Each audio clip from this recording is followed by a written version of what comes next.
ના, હું તો વડોદરામાં મેં કામ કર્યું છે. આમ ઓલવેઝ વિથ બરોડા, એટલે જ્યારે જરૂર પડશે તો હું કહીશ. સર, તમે કીધું કે 30% જેટલું કામ થયું છે.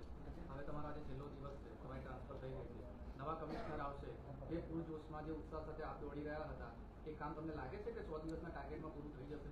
આ બિલકુલ કામ પૂરું થશે, એટલા માટે કે અમારી જે ટીમ છે અને જે અમે જે સિસ્ટમ ગોઠવ્યું છે, રોબસ્ટ સિસ્ટમ, કે જેમાં અમારા લગભગ આમ કહું તો અતિશયોક્ત નહીં હોય પણ at given point of time 150 જેટલા લોકો આ ખાલી ને ખાલી વિશ્વામિત્રીની કામગીરીમાં સંકળાયેલા છે, જેમાં વોલન્ટિયર્સ પણ છે, ફાયરના લોકો બી છે, અમારા ઝૂના લોકો પણ છે, એન્જિનિયર્સ બી છે. એટલે આખી ટીમ ગિયર્ડ અપ છે. જોડે જોડે જે અમે એનું સિસ્ટમ બેસાડ્યું છે કે માટી ક્યાંથી કઈ રીતે કાઢવાની, રેમ્પ ક્યાં બનાવવાની, બધું એસ્ટાબ્લિશ સિસ્ટમ છે. એટલે અમને પૂરતી ખાતરી છે કે એ જ ઝુંબેશથી આ કામગીરી કરશે. આપ જાણો છો એ પ્રમાણે વિશ્વામિત્રી પ્રોજેક્ટ ચાલે છે. વિશ્વામિત્રી પ્રોજેક્ટ એટલે વધારે વરસાદ આવે તો પૂરની ઓછામાં ઓછી અસર થાય, ઓછામાં ઓછા જગ્યાએ વોટર લોગિંગ થાય. એની માટે જે રાજ્ય સરકારે માન્ય નવલાવાલા કમિટી રચી હતી અને એના જે સૂચન હતા, એ બધા જે સૂચનો હતા એ પૈકીના જે શોર્ટ ટર્મ સૂચનો છે એ બધા સૂચનો અમે અમલમાં લાવ્યા છીએ. અને જ્યારે વિશ્વામિત્રી પ્રોજેક્ટની વાત કરીએ તો ખાલી વિશ્વામિત્રી નદી નહીં પણ બીજા ઘણા બધા પણ પ્રોજેક્ટો એમાં આવે છે. તો એક પછી એક આપના ધ્યાને મૂકું છું. સૌથી પહેલાં જે આજવા સરોવર અને પ્રતાપપુરા સરોવર જે ઊંડા કરવાની કામગીરી છે એ લગભગ ફેબ્રુઆરી મહિનાથી ચાલે છે અને કમ્પ્લીટલી કોઈપણ ખર્ચ વગર જેને જોઈએ એ પ્રમાણે રોયલ્ટી ફ્રી સ્વયંસેવી સંસ્થાઓ અને કંપનીઓને આપણે એક્સપ્રેશન ઓફ ઇન્ટરેસ્ટ કરી અને ઇન્વાઇટ કરી હતી. અને લગભગ આ બંને સરોવરમાં થઈને જેટલી મેક્સિમમ ઊંડું થઈ શકે તેનાથી પ્રતાપપુરા અને આજવા સરોવરમાં પાણીના તળ પણ ઊંચા આવે અને સાથોસાથ જે રનઓફ પાણી એમાંથી આવે છે ઓછું થાય, એટલે ઉપરવાસમાંથી આવતું પાણી વડોદરા શહેરમાં ઓછામાં ઓછું આવે એની માટેનો પ્રયાસ આજવા અને પ્રતાપપુરા સરોવર ઊંડા કરવા માટે થઈને થયો હતો. બંનેમાં કામગીરી પ્રગતિમાં છે. આજવાની વાત કરું તો લગભગ 1,70,000 MQ માટીનું ખોદાણ થયું છે અને એના કારણે 1.6 MCM જેટલું પાણીનું સંગ્રહ એમાં વધવાની શક્યતા છે. અને હજી આ કામગીરી 10 જૂન સુધી ચાલવાની છે, એટલે ખૂબ વધારે પ્રમાણમાં આપણે એમાં સ્ટોર કરી શકશું. એ જ રીતે પ્રતાપપુરામાં 3.5 લાખ MQનું ખોદાણ આપણે કરી ચૂક્યા છીએ અને પોન્ડની અંદર પોન્ડ બીજું બનાવી અને કેનાલ જેવું પણ એમાં બનાવી, થોડાક ચેકડેમ જેવું પણ બનાવીને એમાં વધારેમાં વધારે પાણી સંગ્રહ થાય અને ઓછામાં ઓછું પાણી સ્પીલઓવર થઈને વડોદરા તરફ આવે એવો અમારો પ્રયાસ હતો. ને એમાં આ છેલ્લા 1.5 મહિનામાં 3.5 લાખ MQ ખોદાણ થયું છે. રોજનું બંને સરોવરમાં થઈને લગભગ 21,000 MQ ખોદાણ ચાલી રહ્યું છે અને આ કામગીરી હજી પણ ગતિ પકડશે એવા અમારા પ્રયત્નો હતા. એ જ રીતે દેણા જે સરોવર છે, જે બફર લેક આપણે બનાવીએ છીએ, એ લગભગ 2 લાખ MQની આજુબાજુનું ખોદાણનું અમારો એક ટાર્ગેટ હતો. લેકનો શેપ આવી ગયો છે, 1 લાખ MQ કરતાં પણ વધારે ખોદાણ કરી અને ત્યાં એક પોન્ડ જેવું ઓલરેડી ક્રિએટ થવા લાગ્યું છે અને લગભગ મે 15 કે મે 20 સુધી, એટલે મે મહિનાના અંત સુધી આખું સરોવર બનીને તૈયાર થશે. એનાથી બે ફાયદા થશે કે જે ઉપરવાસ જે બંને હવે આજવા અને પ્રતાપપુરા ડેમમાંથી જે સ્પીલઓવર થઈને પાણી આવે છે, એક હોલ્ડ થઈને પાણી આવશે ત્યાં, એટલે 2 MCM જેટલું પાણી ત્યાં આપણે સંગ્રહી પણ શકશું, સ્ટોપ પણ કરી શકશું, ગતિ પણ ઓછી થશે એનાથી. ત્યાં એક ચેકડેમ બનાવવાનું પણ ઇરિગેશન વિભાગને મેં કીધું હતું અને એ પણ કામગીરી ટૂંક સમયમાં ચાલુ થવાની છે. એટલે એ ચેકડેમના મદદથી પણ આ તળાવ ભરવામાં ખૂબ વધારે ઉપયોગી થશે. પાણીના તળ પણ ઊંચા આવશે. ભવિષ્યમાં alternate source of water supply વડોદરાના પૂર્વ વિસ્તાર માટે એ થઈ શકશે. એટલે ડ્યુઅલ પર્પઝથી આ દેણા જે સરોવર છે બનાવવાનું અમે ચાલુ કર્યું હતું અને લગભગ 60%થી પણ વધારે પ્રગતિ એમાં થઈ ચૂકી છે. અને મેં કીધું પ્રમાણે આવતા મહિને એટલે મે મહિનાના 15 કે 20 તારીખની આજુબાજુ આપણે ટાર્ગેટ સુધી પહોંચી જઈશું. એ જ રીતે શહેરના તળાવોનું ડ્રેજિંગ પણ અમે હાથ ઉપર લીધેલું, જેમાં રામનાથ અને વાસ તળાવનું ઓલમોસ્ટ ડ્રેજિંગ પતી ગયું છે, રામનાથ તળાવનું ચાલે છે, વેમાલી તળાવ પણ હાથ ઉપર લીધું છે. એ જ રીતે વિવિધ તળાવો જેમ જેમ પાણી એમાં ઓછું થતું જાય છે અમે ડ્રેજિંગ તબક્કાવાર લઈ રહ્યા છીએ અને આખા મે મહિનામાં એ કામગીરી કરી અને એમાંથી પણ ખૂબ વિપુલ માત્રામાં ખોદાણ કરી અને જે પાણીનો સંગ્રહ એમાં થઈ શકશે. ઉપરાંતમાં ત્યાં અમે પમ્પિંગ પણ ગોઠવવાના છીએ, એટલા માટે થઈને કે જે પમ્પિંગ હશે તો એકવાર વરસાદ આવી અને ભરાઈ જાય તો પાછું ડીવોટરિંગ પણ એને કરી શકાય અને નેક્સ્ટ સ્પેલ માટે તૈયાર કરી શકાય. એવી કામગીરી માટે પણ પમ્પિંગની પણ વ્યવસ્થા સાયમલ્ટેનિયસલી કરવામાં આવી રહી છે. એ જ રીતે જે વિશ્વામિત્રી નદી છે, જે 15 લાખ MQ આપણે ડિસિલ્ટિંગ કરવાનો લક્ષ્યાંક છે, એ લગભગ 4 લાખ MQની આજુબાજુ અત્યારે પહોંચ્યા છીએ. અત્યારે હું વાત કરી રહ્યો છું ત્યારે લગભગ 4 લાખ ઓલમોસ્ટ ક્રોસ કરી ચૂક્યું હશે. રોજનું 22,000 થી 25,000 MQ, એટલે જે કામગીરી 100 દિવસમાં કરવાની હોય તો દરરોજ 1% પ્રગતિ જોઈએ. 22,000 થી 25,000 MQ એટલે રોજનું 1.5% પ્રગતિ આ પ્રોજેક્ટમાં નોંધાઈ રહી છે. અને આ પણ પ્રોજેક્ટ આપણે મે મહિનાના એન્ડ કે જૂનના પહેલા વીકમાં પૂરું કરવાનો અમારો લક્ષ્યાંક હતો. વિવિધ કાંસોનું પણ ડ્રેજિંગ ચાલી રહ્યું છે. લગભગ જ્યારે અમે પ્રોજેક્ટ ચાલુ કર્યો ત્યારે 66 કિલોમીટરની કાંસોનો લક્ષ્યાંક હાથમાં લીધો હતો.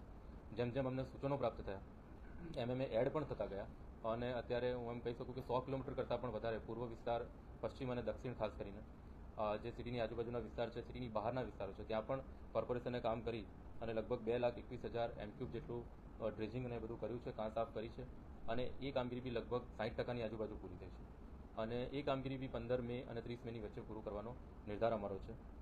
વિશ્વામિત્રી નદીની પુનઃ વાત કરીશ કે 15 લાખ M³ જે આપણે માટી કાઢવાની છે, એમાં મેં કીધું 4 લાખ M³ આપણે ઓલમોસ્ટ કાઢી ચૂક્યા છીએ.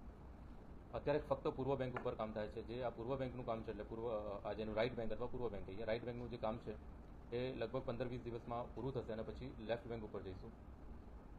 જે વન ખાતાને, અમારા ઝૂ, જે એન્વાયરમેન્ટલિસ્ટ છે, બધાને જોડે રાખી, વાઇલ્ડ લાઈફ એક્સપર્ટ્સ છે, બધાને જોડે રાખી મગરનો ખ્યાલ રાખીને અમે આખી કામગીરી કરી રહ્યા છીએ.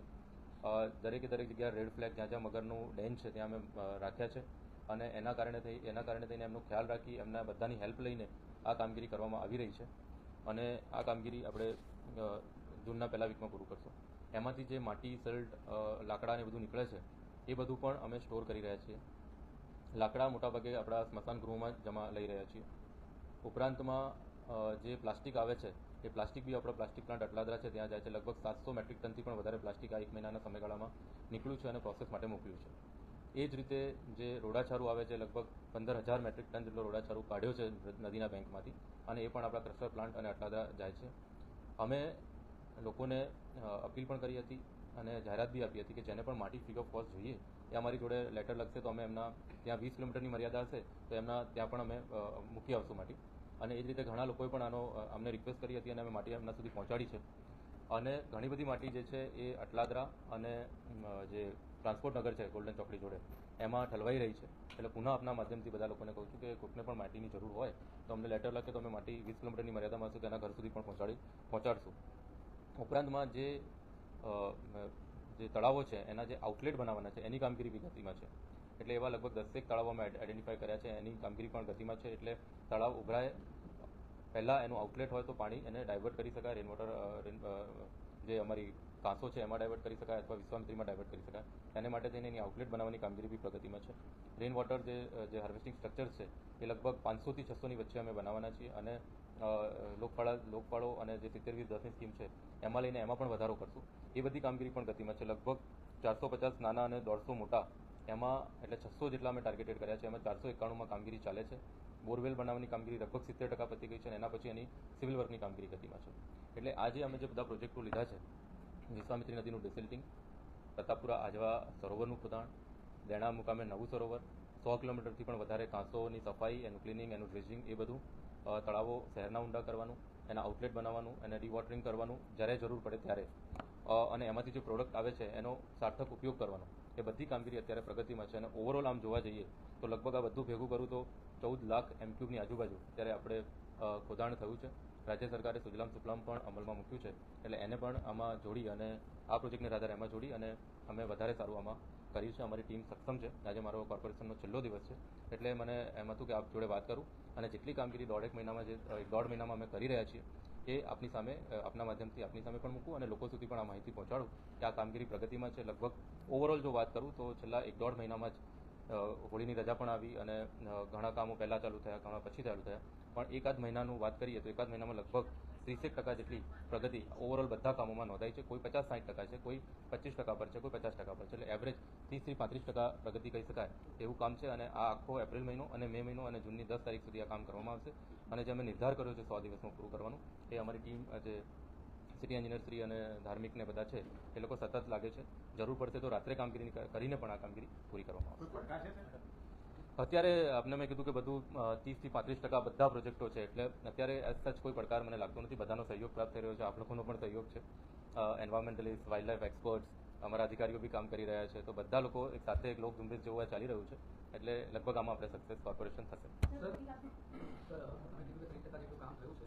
હવે તમારો આજે છેલ્લો દિવસ છે, તમારી ટ્રાન્સફર થઈ ગઈ છે. નવા કમિશનર આવશે, જે પૂરજોશમાં જે ઉત્સાહ સાથે આપ દોડી રહ્યા હતા, એ કામ તમને લાગે છે કે 100 દિવસના ટાર્ગેટમાં પૂરું થઈ જશે?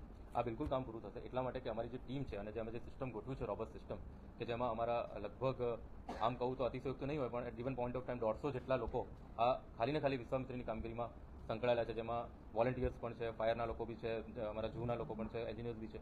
એટલે આખી ટીમ ગિયર્ડ અપ છે. જોડે જોડે જે અમે એનું સિસ્ટમ બેસાડ્યું છે કે માટી ક્યાંથી કઈ રીતે કાઢવાની, રેમ્પ ક્યાં બનાવવાની, બધું એસ્ટાબ્લિશ સિસ્ટમ છે. એટલે અમને પૂરતી ખાતરી છે કે એ જ ઝુંબેશથી આ કામગીરી કરશે. નવા કમિશનર આવશે અને વાત થઈ છે તમારી કોઈ એના વિશે? નહીં, એ આવશે એટલે હું અમને બ્રીફિંગ કરીશ અને આ કામગીરી મેં કીધું પ્રમાણે ચાલવાની જ છે. એક્સપર્ટ તરીકે આપની જરૂર પડશે તો આપ પાછા વડોદરા ના, હું તો વડોદરામાં મેં કામ કર્યું છે, આમ ઓલવેઝ વિથ બરોડા. એટલે જ્યારે જરૂર પડશે તો હું કહીશ.